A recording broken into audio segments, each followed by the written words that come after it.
Eso es el número de casos confirmados por municipio y esas son las tasas de casos confirmados, o sea, la relación que existe entre el número de casos que tenemos sobre la población de ese distrito. O sea, cuanto más amarillo e intenso, la relación de densidad que hay de casos por población del distrito aumenta. ¿Se trabaja 24 horas acá, doctor? Se trabaja las 24 horas con un espacio de 8 a 20 y de 20 a 8.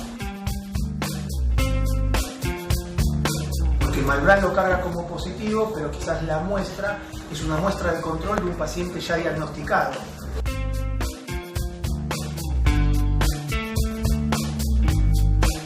Por ejemplo, el informe de las 7 de la tarde o 8, depende del horario, se podría mandar directamente desde acá. Exactamente, sí, eso lo estamos planteando. Hoy por hoy, acá tenés una de las cámaras que es esta de acá arriba, que la conectás y tenés la posibilidad de, esa plantilla la otra, que tenemos allá, y después tenés la central, ¿no?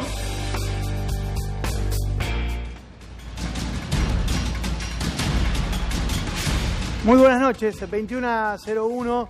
Y aquí estamos arrancando un nuevo programa de que intenta hacer cada noche una especie de remanso de información, pero también para agitarnos un poco la neurona y darnos cuenta de lo que estamos viviendo en esta Argentina convulsionada, en este mundo convulsionado por la pandemia. Hola Ana, ¿cómo estás? Buenas noches, Mauro. Nos vamos a adentrar en lo que sería el monitoreo pandémico. A ver, lo que van a ver ahora, y quiero remarcarlo enfáticamente porque hemos tenido el privilegio enorme como medio, como periodistas de este medio de Crónica HD, son las imágenes y los datos relevados en exclusiva por esto que es el Centro de Monitoreo de la Pandemia de COVID-19, montado hace pocos días en el piso 8º del Ministerio de Salud.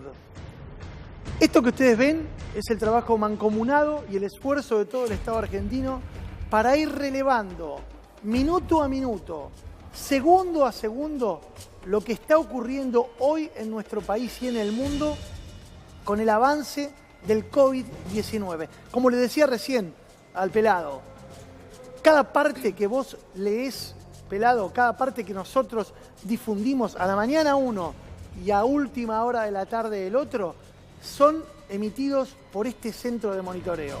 Vamos a repasar algunos de los datos que, por supuesto, a partir de esta investigación y de este trabajo que hemos hecho, y agradeciendo, por supuesto, al Departamento de Prensa del Ministerio de Salud, que nos facilitó la posibilidad. Seguramente muchos periodistas irán a visitarlo en los próximos días, pero nos permitió el privilegio de ser los primeros en ingresar allí. Hablamos de este monitoreo que se efectúa 24 horas, porque este centro de monitoreo trabaja en 2 turnos de 8 a 20 y de 20 a 8, en el 8º piso del edificio donde están el Ministerio de Salud de la Nación y el Ministerio de Desarrollo Social, el histórico edificio del MOP, del Ministerio de Obras Públicas, de aquella época gloriosa de la Argentina. Trabaja, como les decía, 24 horas. ¿Y quiénes están allí presentes? ¿A qué funcionarios? ¿A personal de qué dependencia ves allí en esas imágenes que te estamos mostrando por primera vez? Bueno, hay responsables de las áreas de epidemiología, de hospitales, los enlaces con las provincias, de la División de Telesalud y Telemedicina, del área de emergencia del Ministerio de Salud, de la Superintendencia de Servicios de Salud y, por supuesto, del área estratégica coordinada con los Ministerios de Seguridad y de Defensa. El punto neurálgico, Mauro. Ese es el punto neurálgico en donde se genera la información central que permite ir monitoreando. Esto es lo que recibe el presidente Alberto Fernández todas las mañanas y todas las tardes. Y es más, tiene una conexión permanente con el Ministerio de Salud que le va dando reportes horarios de todo lo que va ocurriendo con este monitoreo. Es vital para enfrentar la pandemia manejar información privilegiada. Y acá es donde se genera. Pero hablando de información privilegiada, luego vamos a volver a mostrar estas imágenes y a volver sobre la recorrida que hicimos este mediodía aquí en el Centro de Monitoreo del COVID-19. Este que vemos aquí es el responsable, el subsecretario de Salud, el doctor Alejandro Costas, es el responsable de todo este centro de monitoreo y gentilmente nos mostró, y por supuesto en un rato vamos a darle los detalles de esa recorrida. Pero quiero arrancar el programa hoy compartiendo información de primera línea relacionada con lo que está ocurriendo hoy en el debate dentro del Estado Nacional y de la relación con las provincias, clave en la coordinación para las tareas de control, vigilancia y combate contra la pandemia. Y por eso titulamos este segmento de la información que hoy les vamos a brindar en exclusiva como, ahí lo tenemos, la placa, la pelea por los respiradores. Ustedes saben que son esenciales los respiradores en un momento como este, cuando se está avecinando lo que se denomina, lo que los epidemiólogos denominan el pico de la pandemia, el pico de los contagios. Muchos hablan de que ese pico se va a producir entre principios y mediados de mayo, algunos hablan incluso a fines de mayo. Sí. Para ese momento la Argentina tiene que estar preparada, porque como les venimos anunciando desde la semana pasada, si hacemos las cosas bien, probablemente a esa altura haya aproximadamente 250.000 de personas en nuestro país infectadas de coronavirus. Y esto significa que el sistema de salud tiene que estar preparado. Y para estar preparado tiene que tener dos insumos fundamentales. El primero, cama de terapia intensiva. Y el segundo, fundamental, respiradores. ¿Y por qué se da esta pelea por los respiradores? Vamos a explicarlo. En la Argentina hay una sola empresa que produce respiradores de las características que requieren la asistencia de una persona en terapia intensiva.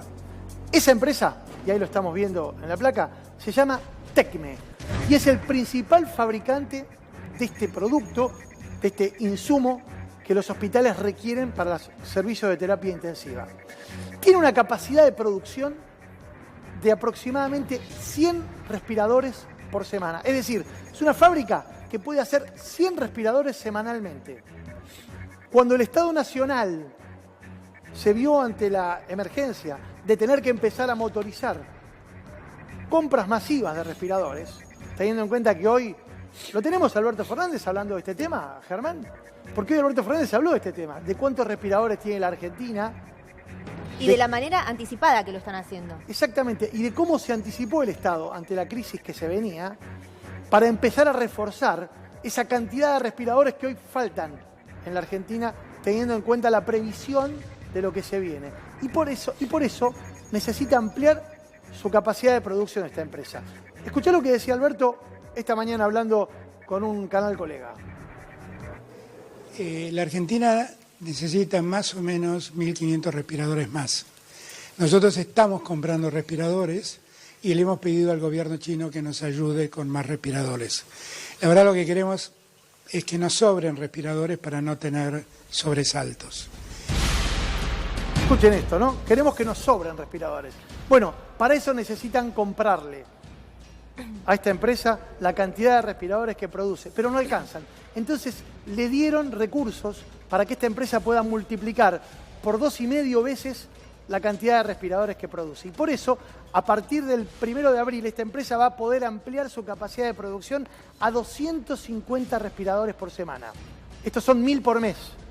Si el pico de la pandemia es para fines de mayo o principios de junio, a junio, la Argentina va a tener un número de respiradores acorde al requerimiento que necesita. Pero ¿qué pasa acá? Y ahora te lo vamos a contar. ¿Cuál es el debate y por qué la pelea con las provincias? En un ratito te lo contamos. Sí, Mauro. O sea, la relación... Y esto que te mostramos, apenas arrancó nuestro programa, es la sala de situación desde la que el Ministerio de Salud, el Gobierno Nacional, monitorea el avance de la pandemia del COVID-19. Desde el 8º piso del Ministerio de Salud, este equipo mancomunado está 24 horas monitoreando lo que pasa en la Argentina y en el mundo y el impacto que eso tiene y va a tener en la salud de nuestra población, de todos nosotros. Esta gente está trabajando 24 horas y esta es la primera vez que se puede apreciar este trabajo, que claramente tiene a especialistas en diferentes áreas coordinando el esfuerzo tanto del Estado Nacional como de las provincias. Pero quiero volver, porque les cuento una infidencia. La presentación que hicimos, la infidencia que nosotros cometimos recién de contar algunas de las cosas que íbamos a presentar, generó muchos llamados a este teléfono que comenzó a arder, ni bien presentamos esto que llamamos la guerra por los respiradores. ¿Por qué? Porque verdaderamente hoy hay una disputa respecto de cómo se van a distribuir los respiradores que el Estado Nacional ha centralizado en su compra. Y se los voy a explicar nuevamente para aquellos que se perdieron la primera parte del programa y a completarles la información. ¿Por qué se está dando esta disputa? En cuanto a qué se plantea la diferencia entre el Estado Nacional y los estados provinciales por el control, por el manejo de la compra de los respiradores. A ver, repasemos. Ernesto, ¿me podés ayudar? Tecme es una de las empresas que tal vez sea la más importante en materia de fabricación de respiradores. Sí, claro, es una empresa cordobesa, es una empresa que tiene casi prácticamente la totalidad, más de 2/3 del mercado, y es una empresa que, como bien hablabas vos y acá contabas, produce 100 respiradores por semana. Ha tenido una inyección muy importante por parte del Estado, en la cual le va a permitir hacer 250 aparatos semanales. Exacto. Hoy tenía capacidad de producir 100 por semana. Gracias a que el Estado Nacional comprometió la compra de toda su producción, va a poder hacer a partir del 1 de abril 250 respiradores. Y hoy lo decía Alberto Fernández, es una de las necesidades máximas que tiene el sistema de salud a nivel nacional. ¿Por qué? Porque van a ser vitales esos respiradores para salvar la vida de las personas que seguramente van a contraer el coronavirus de aquí al 1 de junio. Bueno, ¿qué ocurre con esto? Y ahí vamos avanzando en la información. Vamos con la segunda placa, Germán. No, no es esta la segunda placa, esto tenía que ver con otro tema. Vamos a completar la segunda placa de la información sobre los respiradores. Bueno, si no tenemos la placa, lo cuento desde aquí. El Estado ha decidido centralizar, y me parece, creo que todos coinciden, las compras a nivel nacional de todos los insumos que se requieren para enfrentar la pandemia. Y esta centralización en las compras ha generado que algunas provincias se sientan, a ver, la palabra no sé si es discriminadas, pero de algún modo complicadas a la hora de obtener los respiradores que entienden necesitan para abastecer sus camas y sus hospitales. Y sobre todo sus salas de terapia intensiva, donde van a ser necesarios estos respiradores. Voy a dar un ejemplo solamente. El gobierno de la provincia de Buenos Aires, y aquí está el director de hospitales de la provincia, seguramente me va a ratificar esta información, le solicitó a Tecme, a esta empresa, 700 respiradores. Hizo un pedido por 700 respiradores. Recuerden lo que les conté recién. Tecme puede producir hoy a razón de 400 por mes. Va a poder producir 1000 a partir del mes que viene, con la ampliación de planta que efectuó gracias al aporte del Estado Nacional. Y entonces, claro, si le va a dar esos 700 a la provincia, no va a poder cumplir con el Estado Nacional. Y entonces acá se produjo una situación de tensión. ¿Por qué? Porque el Estado de la provincia de Buenos Aires la demandó a Tecme, incluso la amenazó con llevar adelante acciones legales por no cumplir con lo que se había comprometido, que era otorgarle 700 respiradores. Ahora, la pregunta es, ¿quién debe tener el control de los respiradores? Porque la situación de la provincia de Buenos Aires se repite. Acá tengo mensajes de funcionarios de las provincias de Río Negro, a ver, La Pampa, Neuquén, Salta, que me están diciendo, nos faltan respiradores. Río Negro, tiene razón acá, me apuntan Río Negro.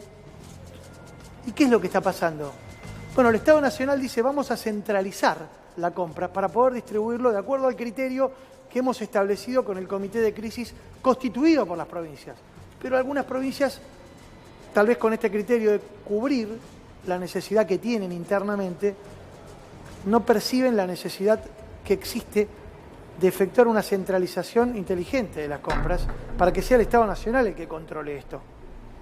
Y esto ha provocado hoy, les aseguro, una verdadera guerra interna, por supuesto, entre las administraciones públicas de las provincias y del Estado Nacional, que estuvieron a lo largo de toda la jornada intercambiando mensajes, llamados e incluso notas para tratar de generar una solución a este problema que es evidente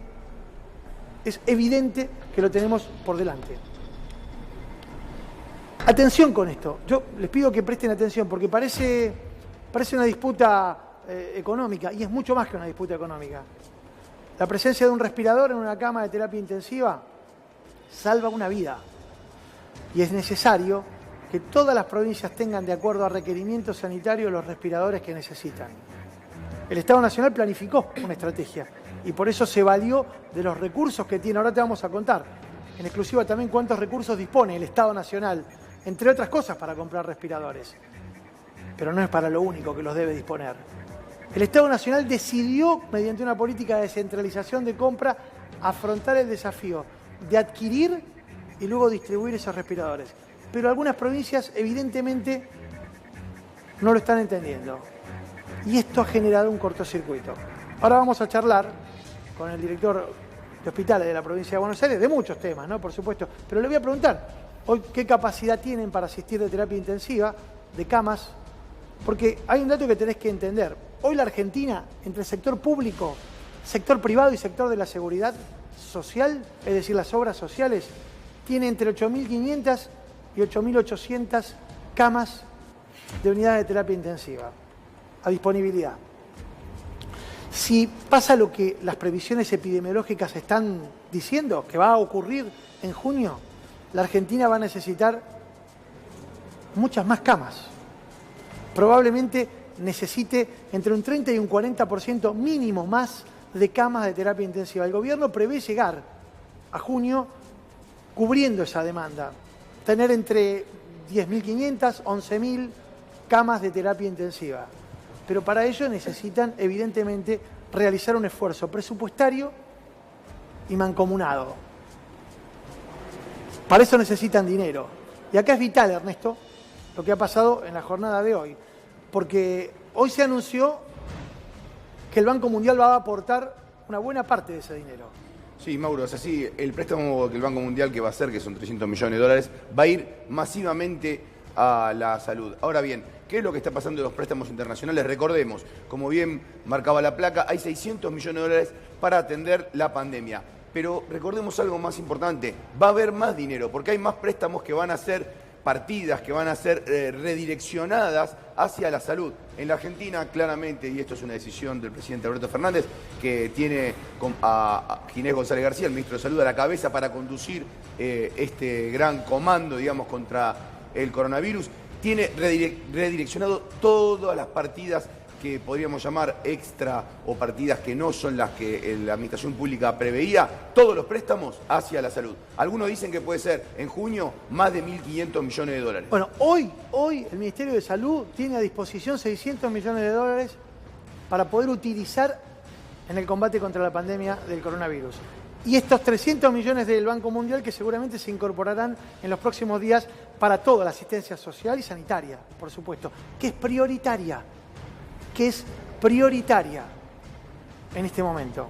¿Por qué?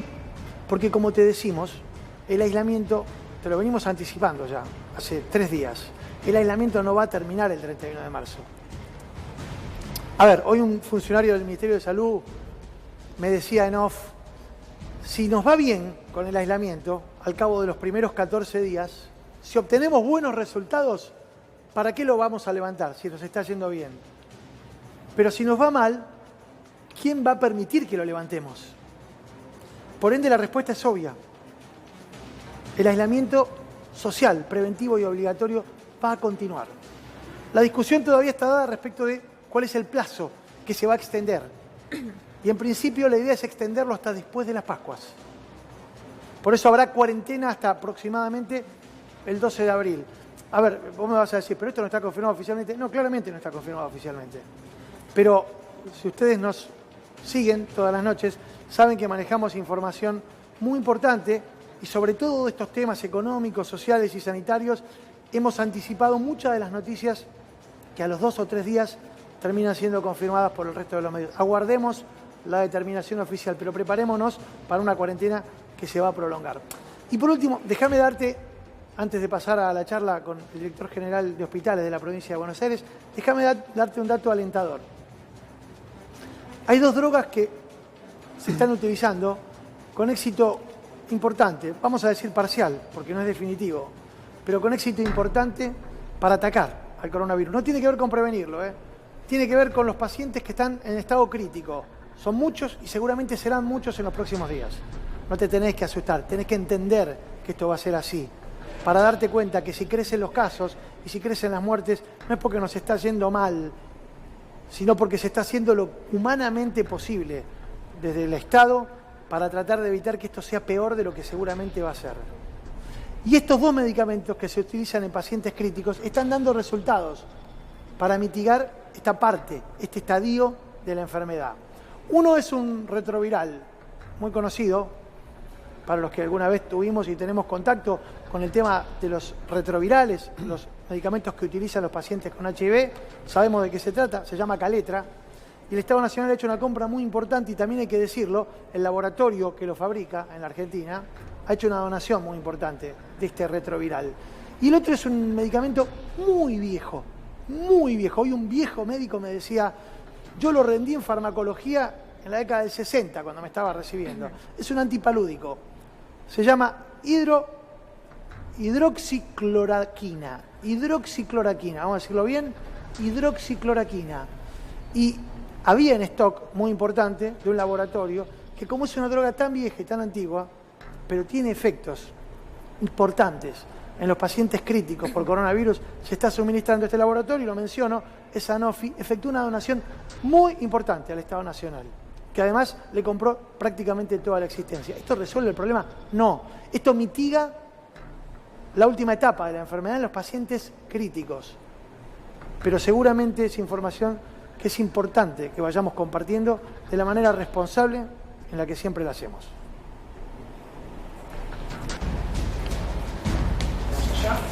Y después tenés la central, ¿no?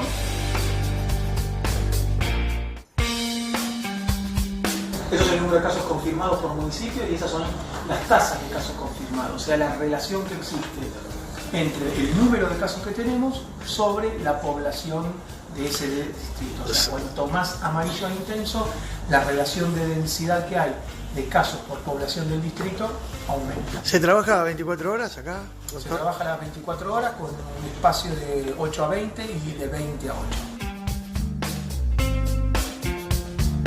Porque Malbrán lo carga como positivo, pero quizás la muestra es una muestra de control de un paciente ya diagnosticado.